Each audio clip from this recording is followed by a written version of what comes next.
Hello and welcome on the show today. Moody's sounds a caution on India's inflation. How will high inflation impact ratings? Ratings agency Moody's has said that India's persistent high inflation is weighing on its economic recovery. India is currently rated a Baa3 with a stable outlook. India has been fighting high food prices for the past year, which has resulted in overall inflation going up.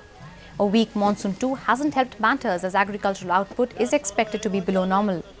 India's retail inflation last month rose to 7.96% from 7.46% in June and has been struggling with growth of below 5% for 2 straight years. This comes as a challenge to the new NDA government that has made fighting rising prices its top priority. It also plans to kickstart a recovery cycle by speeding up the rollout of the goods and services tax and introducing new labour reforms to boost manufacturing.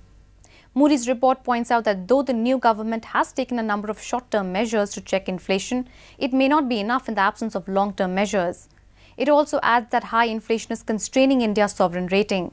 The government has begun to take steps on easing structural component of inflation pressure. So while there is a genuine supply shock which would cause an upside to the price pressures in food, timely and proactive steps taken in the near term and also taking emphatic steps for structural issues to get resolved should begin to address inflation concerns over the next 12 to 18 months.